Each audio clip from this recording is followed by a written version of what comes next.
गंगा के किनारे बैठे हैं।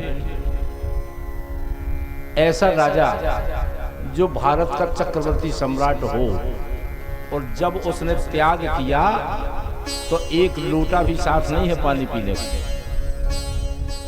इतना बड़ा पृथ्वी का सम्राट त्याग कर दिया। अब क्या करना है, मन नहीं तो है।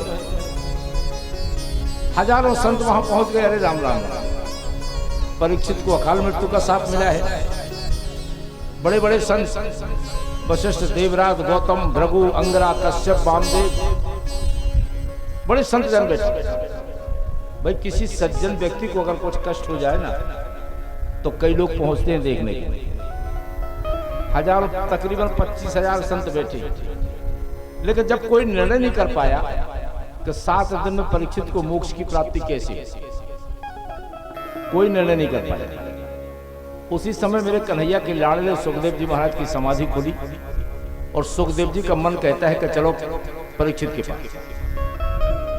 और जब सुखदेव जी आए, सभी ने उठकर वंदन किया। संतों ने कहा देखो इनकी ज्यादा बड़वाई नहीं करना, नहीं तो जो उठकर चले जाएंगे। सुखदेव जी अपनी बड़ाई ज्यादा सुनते नहीं। परीक्षित ने पूजन किया और सूक्ष्म रूप से एक बात पूछ ली, महाराज मुझे यह बता दो कि जल्दी मरने वाले व्यक्ति की मुक्ति का क्या उपाय है।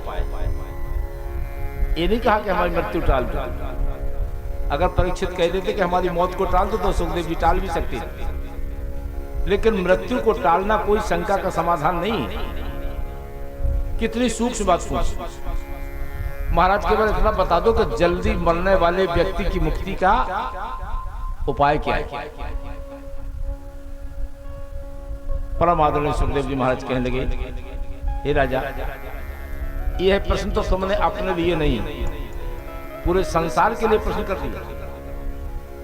यही स्थिति तो संसार की है। सुनो राजा, सतयुग में एक व्यक्ति की उम्र होती है 1 लाख वर्ष, और त्रेता में एक शून्य घटता है तो 10,000 वर्ष आयु रहती है त्रेता। फिर द्वापर में एक शून्य और घटता है, 1000 वर्ष द्वापर में आयु निर्धारित की गई, और कलयुग में एक शून्य फिर घटता है। कम से कम 100 साल एक व्यक्ति की उम्र निर्धारित की गई है ऊपर वाले की तरफ। लेकिन कलयुग का प्रभाव है ना, 100 साल का व्यक्ति आपको लाखों में का मिलेगा। आजकल तो 15 साल के भय नहीं कि बाहर सफेद, 35 के भय नहीं कि मोटे लेंस को चश्मा, 45 के भय नहीं कि हार्ट अटैक की दवाई। एक कलयुग नहीं तो क्या है, यही तो कलयुग है। अब हमें, अगर आपको 100 साल का समय भी है तो 100 साल में आप विचार करें, हम दिन और रात मिलाकर एक दिन गिनते। अगर 100 साल की आप गणना करें तो 100 साल में 50 साल तो सोने में गए कि नहीं गए। रातें लगाओ, रातें लगाओ कि नहीं लगाओ, तो 50 साल तो सोवे में कर गए, 50 ही तो बची। 50-25 से 15-20 तक तो जीव पता नहीं पड़त कि हम यादव जी क्या पाठक जी क्या राय साहब या के कुंवर साहब या के जीजा जी बापू है। 20 साल तक जीव पता नहीं पड़त, और 20 साल के बाद जो बाजे बजे ब्याह भाव से दबावे गए, पहुंचावे आए गए जीजा जी कुंवर साहब, तो बेकर जाते। अब कितने बची, कुछ तो नहीं बचे। मामला साफ हो, जब मामला साफ हो गया कितना समय बचा। अरे यही स्थिति तो संसार की है, इसलिए सबसे अच्छा तरीका है, कम कर दो हारमोनियम, श्वास श्वास पे राम भज, और वृथा श्वास जिन खोए,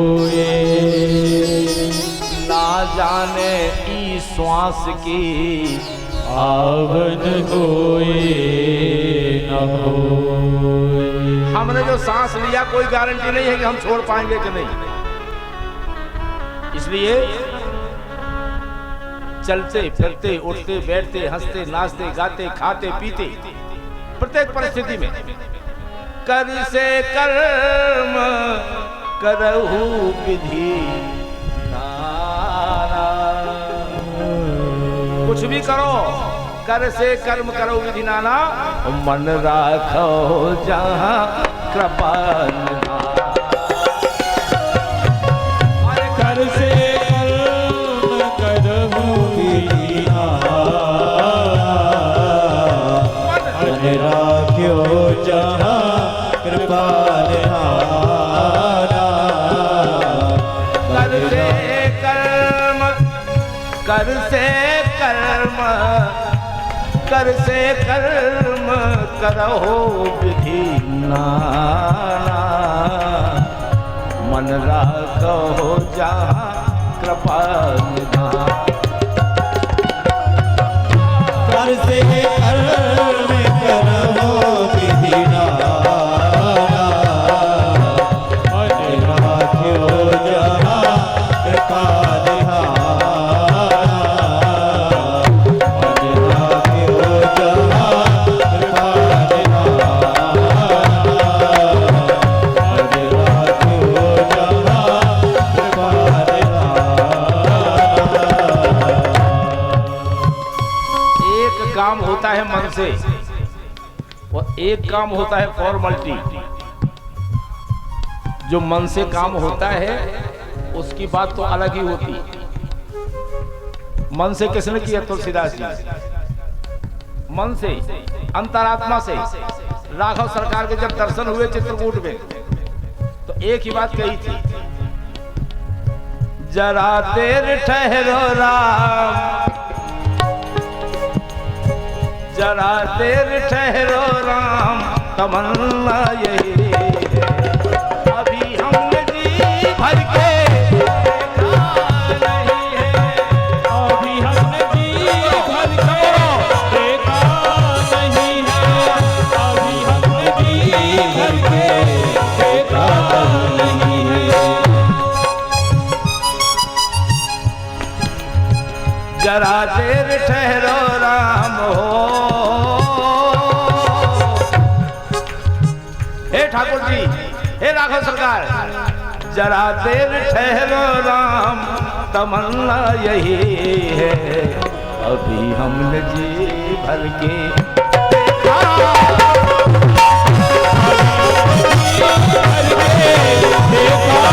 नहीं है, अभी हमने जी भर के देखा नहीं है।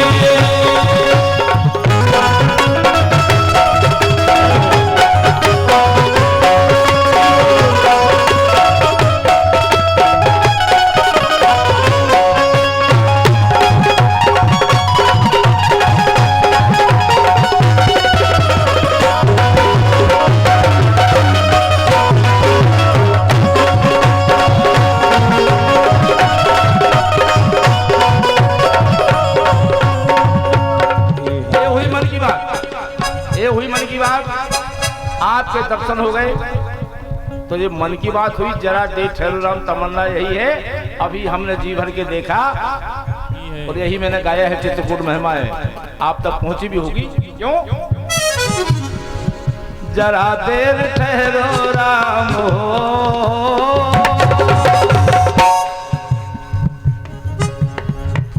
जरा देर ठहरो राम,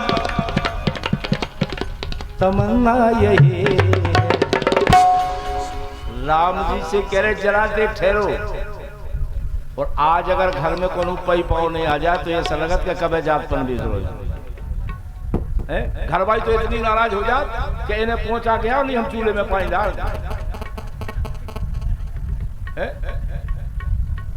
अब जा बात है कि जरा देर ठहरो। अब तो जो है कि सुबह 7 बजे की पकड़ो, इधर से कर जाओ, वो भी इधर झंझट। जरा देर ठहरो राम हो,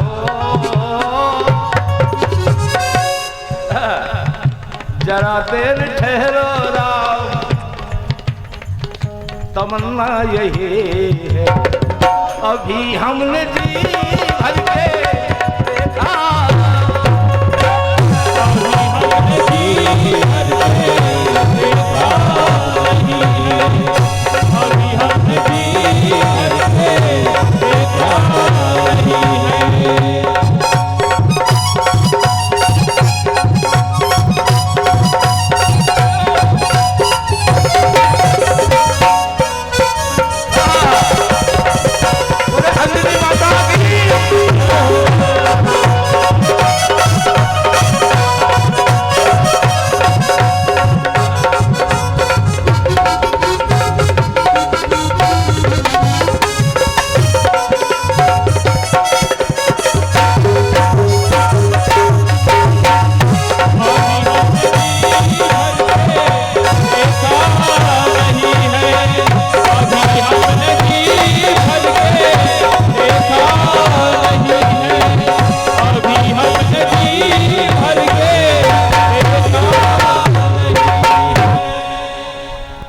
यम प्रव्रजन्तु मनुपेतमपेत कृत्यम द्वैपायनो विरह कातर्या जुहावा पुत्रेति तन्मयतया सर्वोऽभिनेन्दुस्तं सर्वभूतहृदयं मुनिमानतोऽस्मि।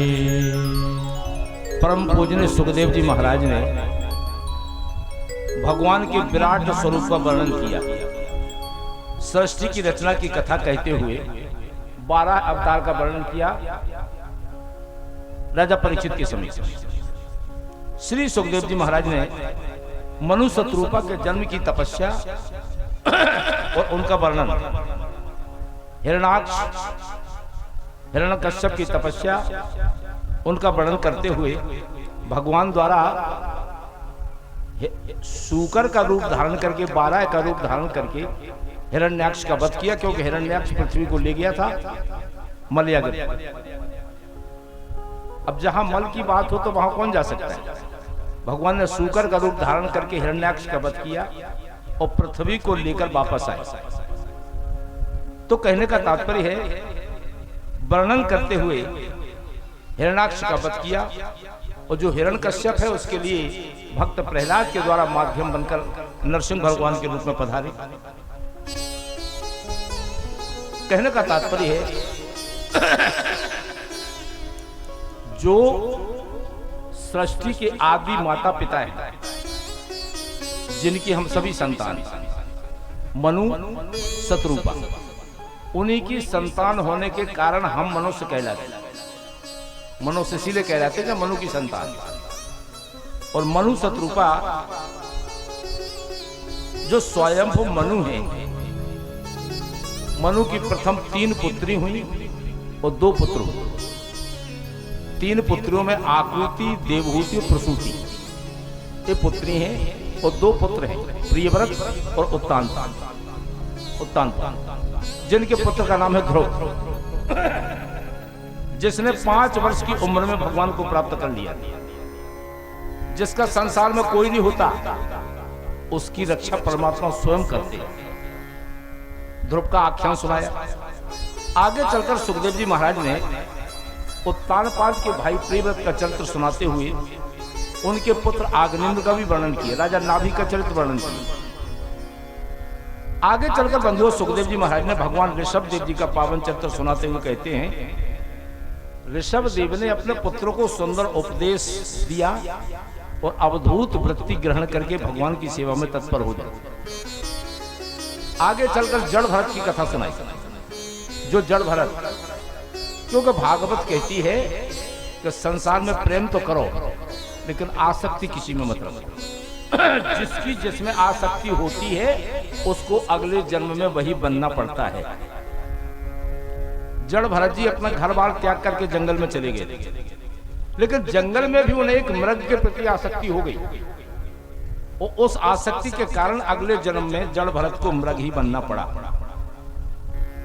आगे चलकर श्री सुखदेव जी महाराज ने सूर्य की गति उसका वर्णन किया।